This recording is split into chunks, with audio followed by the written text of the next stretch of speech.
Sir दो चीजें हैं आज आपके सामने, दो चीजें हैं। बता दे तो एक वाकया जिसमें कांगो के उस नेशनल की मौत हो गई सर, और दूसरा वाकया वो टैक्सी ड्राइवर का सर, जिसके चेहरे पर 9 टांके लगे हुए हैं, जिसको अफ्रीकी मेहमानों ने ही मारा है सर। क्या एक घटना से ब्रांड इंडिया खराब होता है, लेकिन दूसरी घटना से ब्रांड अफ्रीका खराब नहीं होता क्या? देखिए, ऐसा है कि कोई हमारा जो फॉरेन नेशनल है जो इंडिया में रह रहा है, उसके लिए बहुत ज़रूरी है कि हमारे लॉ और रेगुलेशंस को फॉलो करे। और अगर उसको सरकमवेंट करता है, उसके बियॉन्ड जाता है, तो हमारे पास तरीके हैं, उसको लॉ एंड ऑर्डर की तरह से डील करना चाहिए। ठीक बात। लेकिन सोसाइटी जब इस तरह से रिएक्ट करती है, जैसे गुप्ता जी ने बताया, अगर उन चीज़ों को आप प्राथमिकता देंगे तो आपकी जो सोच नज़र आती है, वो सोच मेरे हिसाब से बहुत गलत है। और ये लॉ एंड ऑर्डर इंसिडेंट हो सकता है कि एक अफ्रीकन स्टूडेंट को पिटाई कर दी, इस तरह के बहुत सारे इंसिडेंट्स और भी लोगों के साथ होते हैं। लेकिन अगर एक फॉरेन नेशनल के साथ ये इंसिडेंट हो तो ये छोटी बात नहीं रहती है, बहुत बड़ी बात हो जाती है, बिकॉज इंटरनेशनल स्टेज पे उठती है। पॉइंट इज कि सारे अफ्रीकन एम्बेसडर्स ने, सारे अफ्रीकन कंट्रीज ने ये हमको उठाई बात, और एक परसेप्शन क्रिएट हो गया। तो फैक्ट से परसेप्शन ज़्यादा इंपॉर्टेंट होता है। अब ये परसेप्शन क्रिएट हुआ कि हमारे यहाँ not only that but incidents before that and after that, several incidents, they've all been racially motivated. तो हमारे लिए ये बहुत शर्मनाक चीज़ है। अच्छा, इसको अभी तक और पहले लोगों ने बताया, इसको हमें देखना है कि इंडिया और अफ्रीका के relationship, it's a unique relationship. हमारी जो रिलेशनशिप है वो इतनी अगाढ़ है, हमारी एम्पैथी है, हम लोग फ्रीडम स्ट्रगल में साथ में रहे। आज की तारीख में हमारे बहुत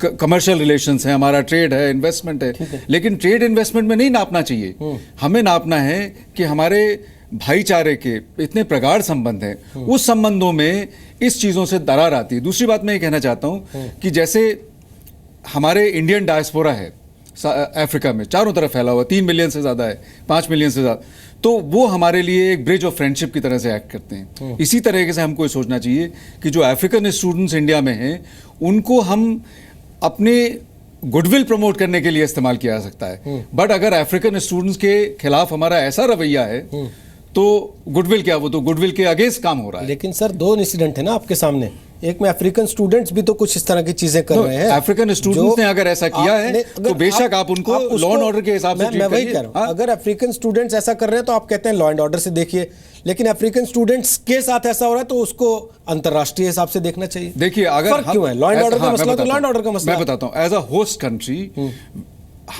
ये इसमें रेसिप्रोसिटी की बात नहीं है।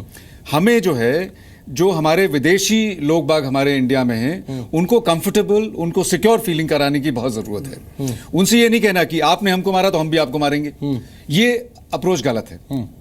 अगर आपने अफ्रीकन स्टूडेंट को, बहुत जरूरी है, जो भी अफ्रीकन नेशनल है, कोई भी विदेशी नागरिक है, नॉट जस्ट स्टूडेंट, उन सबको, जैसे हमारे हिंदुस्तानी लोग बाहर रहते हैं, आपके लॉ एंड ऑर्डर है, उस हिसाब से चलना है। ठीक। अगर लॉ एंड ऑर्डर को सर्कमवेंट किया, इन्फ्रिंज किया, जरूर आप उसको। अब मैं यही चीज लेके आ रहा हूँ सर विक्रम सिंह जी, अगर कोई अफ्रीकी नागरिक अमेरिका में होता है तो वो टैक्सी वाले को जिद नहीं करता कि तुम 4 बिठा सकते हो तो 5 बिठाओ।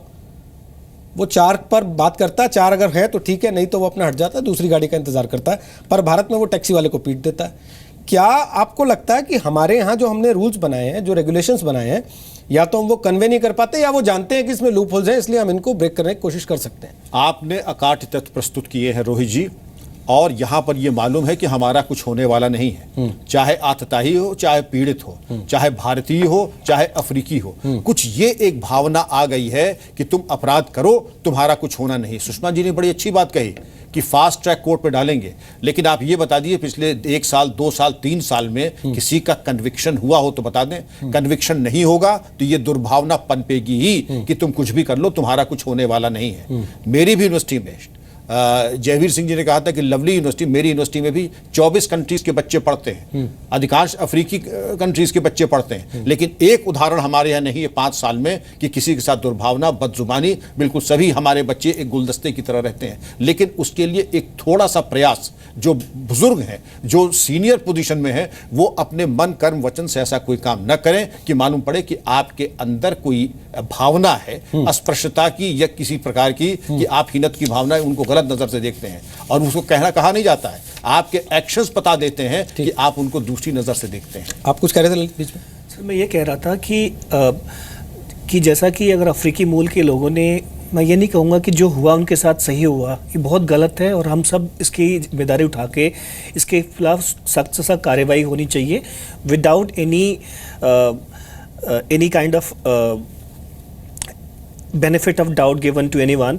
बस यही मैं लेकिन उसके साथ साथ ये भी बोलना चाहूँगा कि कुछ लोग हैं, अगर स्टूडेंट्स कहते हैं अपने आप को और यहाँ पे आकर के ये ड्रग्स में इन्वॉल्व हैं, अगर यहाँ पे आकर के ये ह्यूमन ट्रैफिकिंग में इन्वॉल्व हैं, यहाँ पे आके मारपीट में इन्वॉल्व हैं, हमारी महिलाओं के साथ इवन टीज करते हैं, तो ये सब चीज़ें भी एक स्टूडेंट को शोभा नहीं देती। ये सब चीज़ें भी हमें हमारे लॉ एंड ऑर्डर को ठीक तरीके से निपटना चाहिए। और शायद दिल्ली पुलिस के पास रिकॉर्ड होगा कि हर साल कितने लोग ऐसे पाए जाते हैं जिनको डिपोर्ट करना पड़ता है इंडिया से।